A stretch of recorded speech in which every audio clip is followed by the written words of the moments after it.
characterized by vaso-occlusion and chronic hemolysis. It can affect virtually every organ system. Sickle trait, again, is not associated with clinical abnormalities. Death arises from infection. Think about streptococcus, think about H. influenza, and think about salmonella, especially with osteomyelitis.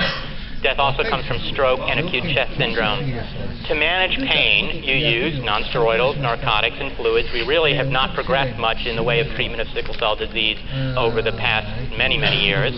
There are a number of experimental therapies, including nitrous oxide, anticoagulation, steroids, and this poloxamer 188, which is a surfactant that decreases adhesion of the sickle cells to the endothelial wall. Exchange or simple transfusions are indicated for stroke or acute chest syndrome, but they're not indicated for routine pain crisis. Remember, in patients who get a lot of transfusions, you have to think about iron overload, and you may need to chelate them. Hydroxyurea is used for inpatients, and it increases the hemoglobin F level. It decreases the incidence of acute chest syndrome and the number of pain crises. And recently, like a couple of months ago, the 9-year data was published on patients who got hydroxyurea, and it suggested that there definitely was a decrease in mortality. So there is a mortality benefit of these patients being on hydroxyurea. Let's talk a little about acute chest syndrome, because I think that's one of the important things with sickle cell. The definition is a new infiltrate, fever, and respiratory symptoms. Again, it is exactly what you're going to see with pneumonia, and so you treat it similarly. The etiology is unclear. It may be a combination of vascular infarction, fat embolism, infection, hypoventilation, pulmonary edema. You treat with antibiotics, oxygen, incentive-spirometry, control their pain, fluid management, transfusions. You can use simple transfusion or exchange transfusions. Again, simple transfusions, you're just giving blood. Exchange transfusion, you're taking blood out and giving blood, non-sickled blood, especially if the hematocrit is towards the high end, like in the 28, 29 range. You definitely want to do exchange transfusions because you don't want their hematocrit to go too high, because that actually will increase viscosity and actually make the sickle crisis worse. And again, experimental therapies like nitric oxide inhalation and steroids. Paroxysmal nocturnal hemoglobinuria. The hemolysis is caused by an impaired synthesis of a membrane anchor protein at the stem cell level.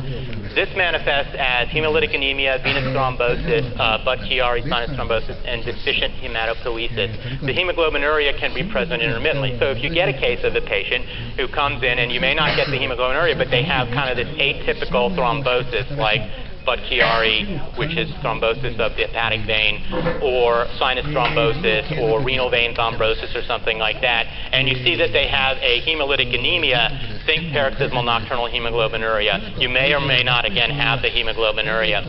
A percentage of patients with aplastic anemia will develop PNH. You diagnose this by flow cytometry. Protein CD55, CD59 will be at low levels or be missing completely. And that concludes this edition of Audio Digest of Medicine, a twice-monthly publication of the Audio Digest Foundation, a nonprofit affiliate of the California Medical Association. Our thanks to Dr. Sulkowski and Asher, and to the Johns Hopkins University School of Medicine for their cooperation in the production of this issue. This program is copyright 2003. シンクロ男子関所西川先生各症医少子方面の期待の渋谷など有感謝辞になって締めることがあります。毎日得られます都市と農村の共生あります。竹内上司日本経済センター名目成長率がよくわかるなどあります。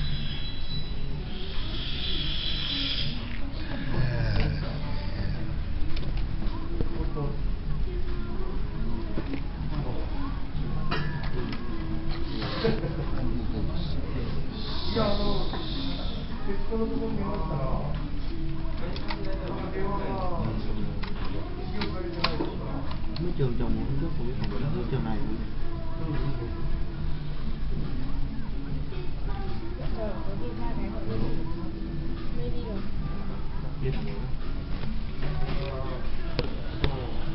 Now, notice that we have lost our vector. We don't have a vector symmetry because we choose a particular constant vector kappa. And so the fact that you have many choices means that in fact you will have something like an automorphism of the 7-dimensional symmetry, 7-dimensional. And in fact, you can parameterize all possible choice of choosing a circle by a cell to form in 8 dimensions, like a vector in 7 dimensions. So, 蓄電池システムを5月上旬に始めました。秋です。なぜこういうことをやってるのかな。検証。レクサをビール世界一周で外国人のマラソンが認められた Wi-Fi 知りたいことかというのが世界の未来は日本次第かける魂 S bar was the scalar part of the vector 15 dimension, and the rest is the vector Si. Now, it's clear that we have an SL2R symmetry. Because we just have to look at the spin spectrum. Then we have another vector symmetry. Where does it come from?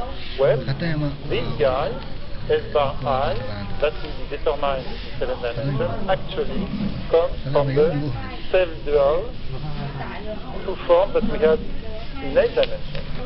So maybe a way to understand S mu minus in 8 dimensions is to look from the 7 dimensional point of view. Because these guys of the Si, and we have control on S and Si. Now, again, I painted in blue S bar and S bar I for good reason.